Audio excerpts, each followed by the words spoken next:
పట్టభద్రుల సభకు అధ్యక్షత వహిస్తున్నటువంటి టౌన్ అధ్యక్షులు నాగరాజ్ గారు, ఈ కార్యక్రమానికి ముఖ్య అతిథిగా విచ్చేసినటువంటి మన యువతకు ప్రతినిధి, యూత్ ఐకాన్, మన ఐటీకి, మన తెలంగాణకు ప్రపంచవ్యాప్తంగా ఎంతో గుర్తింపును తీసుకొచ్చినటువంటి young and dynamic leader Shri KT Rama Rao గారికి, మాజీ మంత్రివర్యులు పువ్వాడ అజయ్ గారికి, రాజ్యసభ సభ్యులు పెద్దలు వద్దిరాజు రవిచంద్ర గారు, మాజీ ఎంపీ నామా నాగేశ్వరరావు గారు, రాబోయే ఎంపీ నామా నాగేశ్వరరావు గారు, మన జనగామ శాసనసభ్యులు, ఇదే వరంగల్, నల్గొండ, ఖమ్మం నుండి 2 పర్యాయాల పాటు ఎమ్మెల్సీగా విజయబావుట ఎగరేసినటువంటి డాక్టర్ పల్లా రాజేశ్వర రెడ్డి గారు, ఈ ఖమ్మం నియోజకవర్గానికి సంబంధించి ఎమ్మెల్సీ ఎన్నికల ఇన్ఛార్జిగా ఉన్నటువంటి కృష్ణ గారు, వేదిక మీద ఉన్నటువంటి మనం మదన్ లాల్ గారు, ఖమ్మం జిల్లా బీఆర్ఎస్ పార్టీ అధ్యక్షులు పెద్దలు ఎమ్మెల్సీ తాత మధు గారు, మిగతా వేదిక మీద ఉన్నటువంటి మిగతా ప్రజాప్రతినిధులకు, సీనియర్ నాయకులకు, వేదిక ముందున్నటువంటి గులాబీ సైనికులకు, మరీ ముఖ్యంగా ఖమ్మం నలుమూల నుండి వచ్చేసినటువంటి గ్రాడ్యుయేట్ సోదర సోదరీమణులందరికీ కూడా పేరు పేరున నమస్కారం. మిత్రులారా, మన వరంగల్, ఖమ్మం, నల్గొండ ఈ ప్రాంతాలు త్యాగానికి, తెగింపుకు, తిరుగుబాటుకు కేంద్రాలు.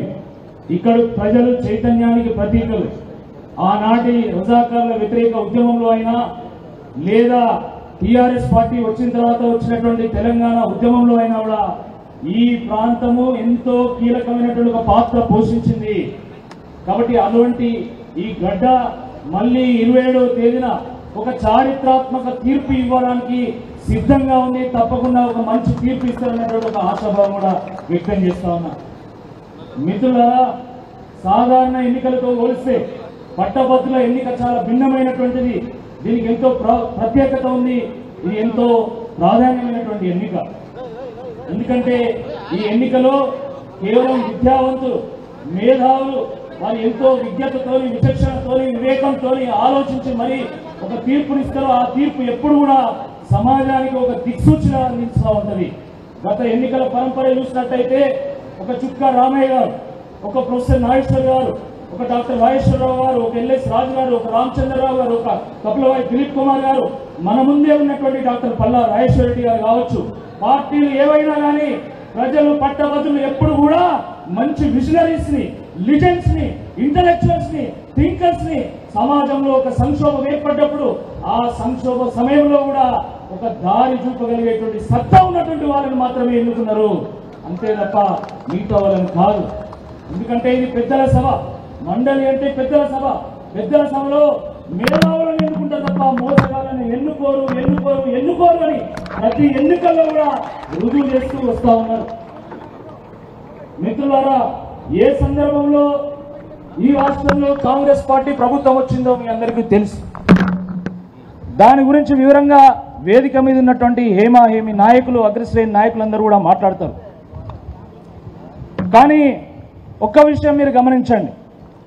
2 పర్యాయాల పాటు కేసీఆర్ గారికి, బీఆర్ఎస్ పార్టీకి అవకాశం ఇచ్చినాం కదా. ఇప్పుడు కాంగ్రెస్ పార్టీ 6 గ్యారెంటీలు అని చెప్తున్నది, 420 హామీలు ఇస్తామని చెప్తున్నది. కాబట్టి ఒక్కసారి వేరే వాళ్ళకి అవకాశం ఇద్దాము అని చెప్పి మార్పు పేరు మీద కాంగ్రెస్ పార్టీ ప్రభుత్వాన్ని ప్రజలు తీసుకొచ్చింది. మొదట డిసెంబర్ 9 వాయిదా పెట్టిండ్రు హామీలకి. దాని తర్వాత 100 రోజులు అన్నారు. దాని తర్వాత 15 ఆగస్టు అంటున్నారు. ఇప్పటికి 150 రోజులు గడిచింది. ఏ ఒక్క హామీనైనా నెరవేర్చిందా ఒక్కసారి ఆలోచించండి. ఇక్కడ చాలా మంది గ్రాడ్యుయేట్స్ ఉన్నారు, అన్ఎంప్లాయిడ్ యూత్ ఉన్నారు. కాబట్టి కేవలం వాళ్ళకు సంబంధించినటువంటి కొన్ని అంశాలను మాత్రమే నేను ప్రస్తావిస్తాను. మిత్రులారా, కాంగ్రెస్ పార్టీ ఆ రోజు అసెంబ్లీ ఎన్నికల సందర్భంగా ఏం చెప్పింది? మేము జాబ్ క్యాలెండర్ రిలీజ్ చేస్తామని చెప్పిందా లేదా? జాబ్ క్యాలెండర్ రిలీజ్ చేశారా? చేయలేదు. 2 లక్షల ఉద్యోగాలకు నోటిఫికేషన్లు ఇస్తామన్నారు, ఇచ్చారా? మెగా డిఎస్సి 50,000 టీచర్ పోస్టులను అనౌన్స్ చేస్తామన్నారు, అనౌన్స్ చేశారా? 4,000 రూపాయల నిరుద్యోగ భృతి ఇస్తామన్నారు, ఇచ్చారా? ఎటువంటి రుసుము లేకుండా ప్రభుత్వ కాంపిటేటివ్ ఎగ్జామ్స్ అన్ని కూడా ఉచితంగా నిర్వహిస్తామన్నారు, నిర్వహిస్తున్నారా? ఉద్యోగస్తులకు డిఏ ఇస్తామన్నారు, ఇచ్చారా?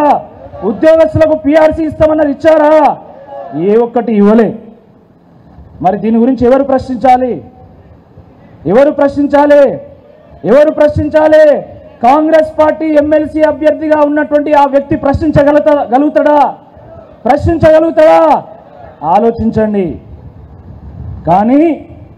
కానీ ఒకవేళ బీఆర్ఎస్ ఎమ్మెల్సీ అభ్యర్థిగా ఉన్నటువంటి నన్ను గెలిపిస్తే తప్పకుండా ఈ విద్యావంతుల పక్షాన, నిరుద్యోగ యువత పక్షాన, తెలంగాణ సబ్బండ ప్రజల పక్షాన, తెలంగాణ పక్షాన, బీఆర్ఎస్ పక్షాన తప్పకుండా గర్జిస్తాం, తప్పకుండా గలమెత్తుతాం, తప్పకుండా గొంతెత్తుతాం, తప్పకుండా ప్రభుత్వం యొక్క మెడలు వంచి తప్పకుండా ప్రజలకు న్యాయం చేస్తామని సందర్భంగా గుర్తు చేస్తా ఉన్నాం.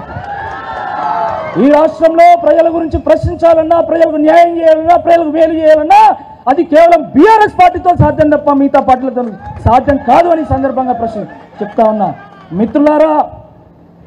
మిత్రులారా ఈరోజు ఇప్పటికే 5 నెలలు గడిచింది. ఈ 5 నెలలలో ఈ కాంగ్రెస్ పార్టీ ఎమ్మెల్సీ అభ్యర్థి ఏం చెప్తున్నాడు? నేను ప్రశ్నించే గొంతు, నేను ప్రశ్నించే గొంతు, నేను ప్రశ్నించే గొంతు అని ఆయన గొంతు దించుకుంటున్నాడు. 5 నెలలలో ఈ ప్రశ్నించే గొంతు ఒక్క ప్రశ్న వేసిందా? నిరుద్యోగ భృతి మీద, డిఎస్సి మీద, పిఆర్సీ మీద, డిఏ మీద దేని మీద ఒక్క ప్రశ్న వేసిందా? వేయరు. కానీ ఏం చేస్తాడు? ఆయన తెల్లారు లేస్తే ప్రభుత్వంలో ఉన్నటువంటి కొంతమంది మంత్రులను ప్రశంసిస్తూ ఉంటాడు. కాబట్టి ఈ సందర్భంగా విద్యావంతులందరినీ కూడా ఆలోచించాల్సిందే కోరుతున్నాం. ప్రభుత్వాన్ని ప్రశ్నించేటోడు కావాలన్నా లేకపోతే ప్రభుత్వాన్ని ప్రశంసించేటోడు కావాలన్నా ఒకసారి తేల్చుకోవాల్సిందిగా ఈ సందర్భంగా గుర్తు చేస్తున్నాం. ప్రభుత్వాన్ని ప్రశ్నించేటోడు కావాలన్నా లేకపోతే ప్రభుత్వానికి తొత్తుగా మారినటువంటి ఆ వ్యక్తి కావాలన్నా ఒకసారి ఆలోచించాల్సిందిగా ఈ సందర్భంగా కోరుతున్నాను. Friends, I am the son of the soil. I am the son of a farmer. I come from an agriculture family.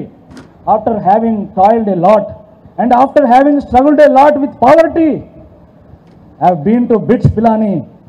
I have been a union leader over there. After completing my graduation at BITS Pilani and after having earned a gold medal at BITS, I went to US. I worked there for 7 years in dream companies such as Citibank and Facebook. But out of my passion for my country, out of my passion for my Telangana, out of my passion for my Warangal and for the people of Warangal, I left my job and I came here and I have joined politics through Bharatiya Janata Party. Bharatiya Janata పార్టీలో నేను చాలా కాలం పాటు పనిచేశాను. అనేక ప్రజా సమస్యల మీద స్పందించడం జరిగింది. ఒక నిర్మాణాత్మకమైనటువంటి ధోరణిలో అనేక పోరాటాలు కూడా చేయడం జరిగింది. ఆ పోరాటంలో ఉన్నటువంటి నిజాయితీని గమనించినటువంటి, మన దశాబ్దాల కలను నెరవేర్చినటువంటి మన తెరాస అధినేత, తెలంగాణ తొలి ముఖ్యమంత్రి కేసీఆర్ గారు నన్ను పిలిచి ఈ పట్టభద్రుల నియోజకవర్గ ఎన్నికల్లో నువ్వు తప్పకుండా పాల్గొనాలి, నువ్వు ఒక మంచి ప్రతినిధి అవుతావు అని చెప్పి నాకు ఒక గొప్ప అవకాశం వారు కల్పించడం జరిగింది. వారికి, కేటీఆర్ గారికి, తెరాస నా బీఆర్ఎస్ నాయకులందరూ కూడా నేను పేరు పేరున ధన్యవాదాలు తెలియజేస్తా ఉన్నా. మిత్రులారా, చాలా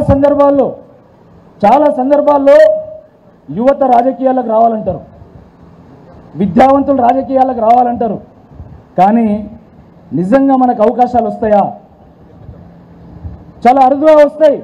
కానీ ఇంత పెద్ద నియోజకవర్గంలో 34 శాసనసభ నియోజకవర్గాలను కలుపుకున్నటువంటి ఈ పట్టభద్రుల నియోజకవర్గంలో 3 రాష్ట్రాల సరిహద్దులను పంచుకుంటున్నటువంటి ఈ పట్టభద్రుల నియోజకవర్గంలో నాలాంటి యువకుడికి, నాలాంటి విద్యావంతుడికి ఒక అవకాశం వచ్చిందంటే అది నా గొప్పతనం కాదు, అది కేటీఆర్ గారు, కేసీఆర్ గారు గొప్పతనం, బీఆర్ఎస్ పార్టీ గొప్పతనం అని చెప్పి ఈ సందర్భంగా నేను గుర్తు చేస్తా ఉన్నాను.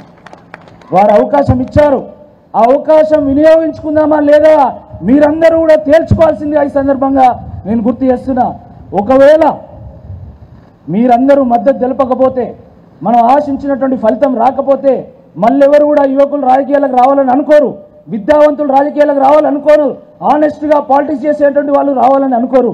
కాబట్టి తప్పకుండా విద్యావంతులు రాజకీయాలకు రావాలి, మన యువత కూడా రాజకీయాలకు రావాలనేటువంటి ఒక సంకల్పం తీసుకునే మీరు ఒక మంచి చక్కటి ఫలితాన్ని ఇస్తారని చెప్పి నేను సంపూర్ణంగా విశ్వసిస్తా ఉన్నాను.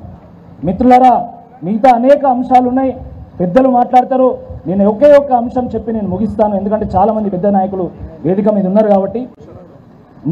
మొన్న నేను ఒక వేదిక దగ్గర మాట్లాడుతూ ఉంటే ఒక ఆయన లేచి, నువ్వు ఏమిస్తావు, నువ్వు ఎమ్మెల్సీకి పోటీ చేస్తున్నావు కదా, కొంతమంది నాయకులు అన్నీ రాసిస్తామని చెప్తున్నారు, నువ్వేమిస్తావు నన్ను అడిగారు. నేను చెప్పిన, నేను రాజకీయాల్లోకి వచ్చిన తర్వాత అక్రమంగా నేను ఒక్క రూపాయి కూడా సంపాదించలేదు, నేను నిజాయితీగా పనిచేసిన, ప్రజల కోసం పనిచేసిన, ప్రజాస్వామ్యం కోసం పనిచేసిన తప్ప నేను ఒక్క రూపాయి కూడా అక్రమంగా ఎక్కడ సంపాదించలే. కాబట్టి నేను ఏమీ ఇవ్వలేను, కేవలం నిజాయితీతో మాత్రమే పోరాడగలుగుతా. కేవలం బీఆర్ఎస్ పార్టీని, బీఆర్ఎస్ బలాన్ని, బీఆర్ఎస్ బలగాన్ని, ప్రజల యొక్క అభిమానాన్ని నమ్ముకొని నేను పోటీ చేస్తున్నా తప్ప నేను ఏమీ ఇవ్వలేను. కానీ మీరందరూ ఆశీర్వదిస్తే, మీ ఆశీస్సులు తెలియజేస్తే 27వ తేదీన జరిగేటువంటి ఎన్నికల్లో నన్ను ఎమ్మెల్సీగా ఎన్నుకుంటే, ఎమ్మెల్సీగా ఎన్నుకోబడిన తర్వాత ఒక్క రూపాయి కూడా నేను జీతం తీసుకోకుండా నాకు వచ్చినటువంటి మొత్తం గౌరవ వేతనాన్ని, ప్రతి రూపాయిని కూడా విద్యార్థులకు, పేద నిరుద్యోగ యువతకు ఒక సంక్షేమ నిధిని ఏర్పాటు చేసి దానికి మొత్తం కూడా ఖర్చు చేస్తా. ఎవరైతే లైబ్రరీలో, కోచింగ్ సెంటర్లో ఫీజులు కట్టలేక, పుస్తకాలు కొనుక్కోలేక ఇబ్బంది పడుతున్నటువంటి యువత ఉన్నారో వాళ్ళ కోసం ఖర్చు చేస్తా, వాళ్ళ సంక్షేమం కోసం ఖర్చు చేస్తా అని చెప్పి ఈ సందర్భంగా గుర్తు చేస్తాను. ఖమ్మం చాలా చైతన్యవంతమైనటువంటి ప్రాంతం. మరి నేను ఎమ్మెల్సీగా ఎన్నికైతే తప్పకుండా ఇటు నామా నాగేశ్వర్ గారికి, మన రవిచంద్ర అన్నకు, మన మధు గారికి, వీళ్ళందరూ కూడా నేను తోడుగా ఉంటా. తప్పకుండా ఖమ్మం అభివృద్ధిలో నేను సైతం ఒక పాత్ర పోషిస్తా. మన పువ్వాడ అజయ్ గారు, వారి మాజీ మంత్రి, వారు అనేక అభివృద్ధి కార్యక్రమాలు చేశారు, అది ఒక స్ఫూర్తిదాయకంగా ఉంది. వారికి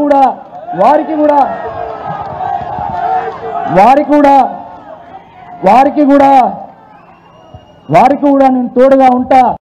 మీరు అవకాశం ఇస్తే గల్లా ఎగిరేసుకొని రాకేష్ రెడ్డి మా ఎమ్మెల్సీ అని చెప్పుకునే విధంగా గెలుస్తా తప్ప ఎక్కడ కూడా మీ గౌరవాన్ని తగ్గించే విధంగా, మీరు తలదించుకునే విధంగా వివరించనని చెప్పి తెలియజేస్తూ, మరి ఈ గొప్ప అవకాశాన్ని నాకు కల్పించినటువంటి ఖమ్మం జిల్లా నాయకత్వాన్ని అందరికీ కూడా పేరు పేరున ధన్యవాదాలు తెలియజేస్తూ, నాది బ్యాలెట్ పేపర్లో 3వ సంఖ్యలో నా పేరు ఉంటుంది, ఏనుగుల రాకేష్ రెడ్డి అని. దాని పక్కన బాక్సులో 1 అనే క్రమ సంఖ్య వేసి మద్దతు తెలపాల్సిందిగా కోరుతున్నాను. 1 అంటే కేవలం నిలువు గీత మాత్రమే గీయాల్సిందిగా కోరుతూ అందరికీ ధన్యవాదాలు. జై తెలంగాణ, జై తెలంగాణ, జై కేసీఆర్, జై కేటీఆర్.